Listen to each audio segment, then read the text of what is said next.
तो hello सैम्पाई back. तो आज हम बात करेंगे ओवरलॉर्ड 4 के एपिसोड 11 के बारे में। Let's begin.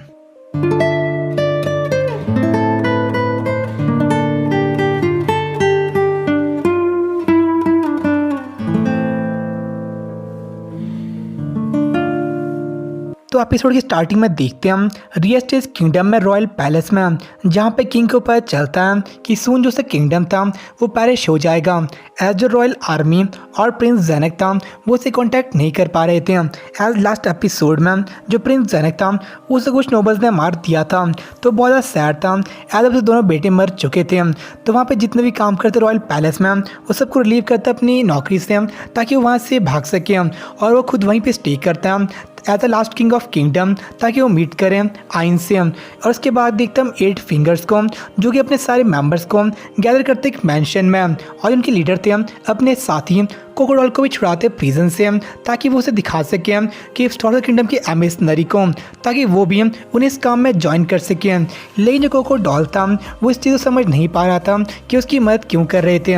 ऐसे लग रहा था कि वो लोग उसके कॉमरेड नहीं थे, बट कोई मॉन्स्टर थे स्टार किंगडम के, जो इनकी स्किन को पहन के वहाँ पे आए थे। एज वो बहुत चेंज हो गए थे उसके लिए, बोथ फिजिकली एंड मेंटली।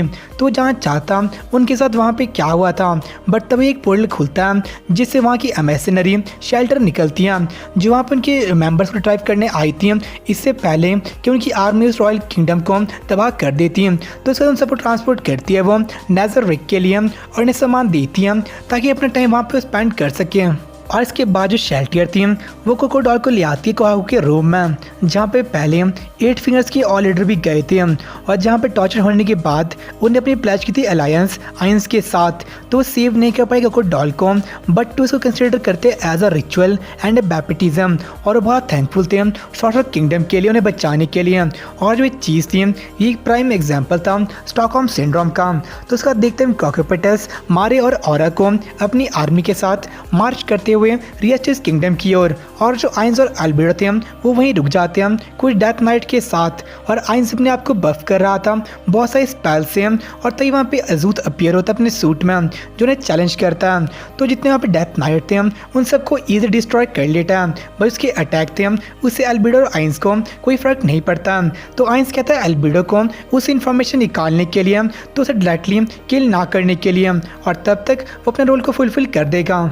तो अल्बेडो स्टार्ट करती है अटैक अजूत के ऊपर, लेकिन जो उसकी वो फाइटिंग थी उसे अजूत आइन से बहुत ज़्यादा दूर ले जाता, पर से कोई भी अटैक्स चाहे फिजिकल या फिर मैजिकल थे वो काम नहीं करते अल्बेडो के ऊपर। और जब अल्बेडो उस पर अटैक करती है वो बहुत कमज़ोर था उसके लिए, और उसे कॉवर्ड कहती है अपना नाम नहीं बताने के लिए। और जितने पीपल रियस्टेज किंगडम को उन्हें ब्रेनलेस सैवेज, तो इस पे अजूत उन लोगों को उल्टा सैवेज कहता है और उन्हें मॉन्स्टर्स कहता है, जो कि एक छोटे से इंसिडेंट को लेके एक किंगडम को इन्वेट कर रहे थे। और जो अल्बेडो थी उसकी बात सुन रही थी उस इन्फॉर्मेशन निकालने के लिए। और जो वहाँ पे आइंस था उसे पता था कि वहाँ पे अकेला नहीं आया था, और तभी एक एनिमी अपीयर था उसके पीछे जिस पे आइंस अटैक करता है।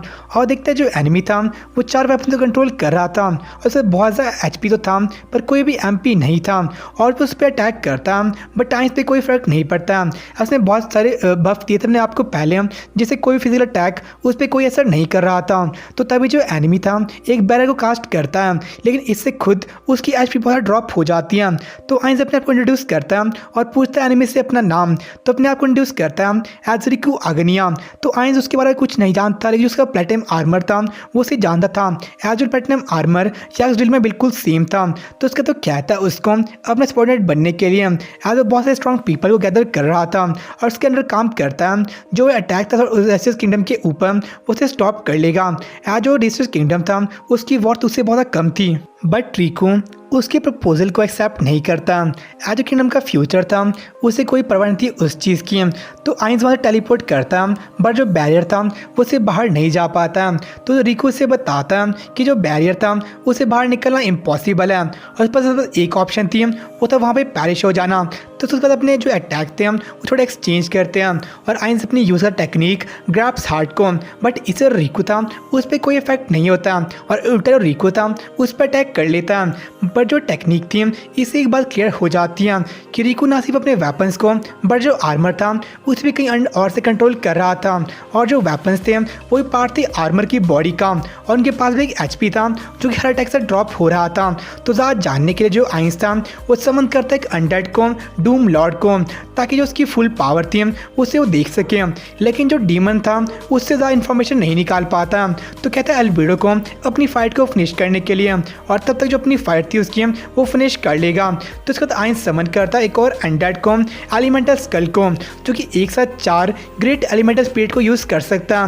तो उसे एक्सप्लेन कर रहा था, लेकिन रिकू उस टाइम पर उस पर अटैक करता, और ये चीज़ देख के आइंस वहाँ पे बोर्ड डाउन करता, उसे कहता है कि जो फाइट थी उसे कंटिन्यू नहीं करना चाहता। तो आइंस रिकू को एक्सप्लेन करता कि जो ने सप्लाई दी थी हॉली किंगडम के लिए वो कुछ नोबल ने चुरा ली थी रियसिस किंगडम के, तो इसलिए यहाँ पे रियसिस किंगडम गलत था। लेकिन रिकू के अकॉर्डिंग जिन लोगों के पास पावर होती है उन्हें केयरफुल यूज़ करनी चाहिए, और उनके एक्शन थे उस रिस्पॉन्सिबिलिटी लेनी चाहिए। जितने भी वॉर या फिर कॉन्फ्लिक्ट थे ये पावर की मिसयूज़ की वजह से होती थी, तो जो आइंस के एक्शंस थे वो उसे एक्सेप्ट नहीं कर सकता, और इसलिए उसे वहाँ पे वो मार देगा ताकि जो वर्ल्ड था उसे सेव कर सके। लेकिन तो वहाँ पे आती है एल्बिडो उसकी बैरर को तोड़ पे और अटैक करते रिकू के ऊपर, और उस पर बहुत ज़्यादा गुस्सा थी, बट जो आइंस था उसे रोकने के लिए क्या था, और क्या था रिकू को फिर से अपने सबऑर्डिनेट बनने के लिए, बट जो रिकू था वहाँ से चले जाता, और जो आइंस और एल्बिडो की जॉब थी वहाँ पे वही फिनिश हो जाती है, और वही वापस चले जाते नजरिक के लिए। और इसके बाद जो रिकू था वो मिलता है अजूत से, जहाँ पे अजूत उससे माफ़ी मांगता है कि जो एल्बिडो थी उसे ज़्यादा तक बिजी नहीं रख पाया था, क्योंकि वो उसके लिए बहुत ज़्यादा पावरफुल थी और बड़ी मुश्किल से सर्वाइव कर पाया था। बट अब एक बात क्लियर थी कि जैसे किंगडम अब पक्के में फॉल होके रहेगा, और उसके बाद जो रिकू था वही माफ़ी मांगता है अजूत से कि उसकी हेल्प के बावजूद जो आइंस था उसे डिफीट नहीं कर पाया, और उसकी पावर बहुत ज़्यादा थी जितने एक्सपेक्ट की थी। और हम देखते ट्रू फॉर्म रिकू का जो था platinum dragon lord AKA Sanders वाइसन, और वो बहुत ज़्यादा सरप्राइज था कि जो एल्बिडो थी उसके बैरियर को तोड़ पाई थी, जबकि सॉर्ड ऑफ किंग ऐसा नहीं कर पाया था, और जो उसका बैरियर था उसमें बस वर्ल्ड के बिल्डर्स या फिर जो वाइल्ड मैजिक यूज़ करते हैं वही एंटर कर सकते हैं। तो उसे 2 पॉसिबिलिटी आती हैं, एक तो ये कि एल्बिडो खुद एक प्लेयर थी और आइंस एक NPC था, और वो खुद जानबूझ के सेकेंडरी पोजीशन में गई थी अपनी सेफ्टी के लिए, और दूसरी की ये उस आइंस के पास 2 वर्ल्ड आइटम थी, एक उसने दी थी एल्बिडो को और दूसरी वो भूल गया था, और इस वजह से उसको ब्रेक नहीं कर पाया।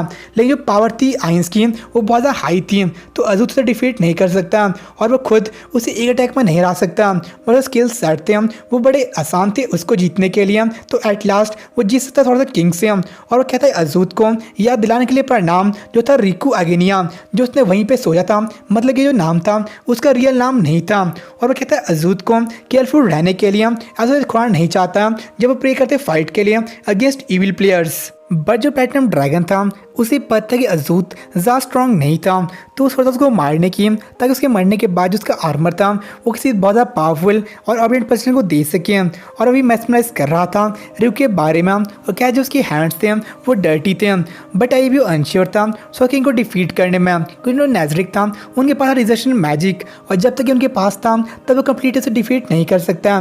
तो सोचता अपने प्लान को चेंज करने के लिए, और इसका देखते हैं हम आइंस और एल्बिडो को नेजरिक में जो बोर्ड ऑन करते हैं इन फ्रंट ऑफ आइंस। और एक बात क्लियर थी ये पेंडोरा एक्टर है वो एक्ट करता है एज अ आइंस अपनी पूरी फाइट के दौरान में, तो आइंस उसकी पूरी फाइट को देख रहा था, और वो पूछता पेंडोरा एक्टर से क्यों क्या सोचता रिकू के बारे में, ऐसे डायरेक्टली लड़ा था और सब कुछ जाना चाहता रिकू के बारे में। और जो एपिसोड था यहीं पे एंड हो जाता है। तो आज का एपिसोड काफ़ी सही था, एज हम देखते हैं सबसे strongest dragon Lord platinum dragon Lord को, जो कि अपने आर्मर कंट्रोल कर रहा था बहुत ज़्यादा दूर से, और उसे पता प्लेयर्स NPC और वर्ल्ड आइटम के बारे में, और प्रिपेयर कर रहा था फाइट के लिए प्लेयर्स के अगेंस्ट। और इस बात से एक चीज़ क्लियर थी कि आइंस अकेला प्लेयर नहीं था, और हमें एक बात ही बहुत ज़्यादा ऑब्वियस थी कि जो पेंडोरा एक्टर था वो आइंस के बदले यहाँ पर ट्रांसफॉर्म हुआ था, जो कि अपनी पूरी पावर को ट्रांसफॉर्म नहीं कर पा रहा था। इस उनकी फाइट थी बहुत ज़्यादा स्लोपी थी, पर जो ये फाइट थी इसमें ना ही जो प्लेटिनम ड्रैगन लॉर्ड था ना ही जो आइंस था वो डायरेक्टली टेक पार्ट करते हैं। तो देखते जब ये टेक पार्ट करते हैं डायरेक्टली तो क्या होता है। तो आज तो इतना ही है, तो मिलते हैं आपसे नेक्स्ट में, तो सनर बाय। फील करो खुद को, उड़ने लगा मैं आसमान में।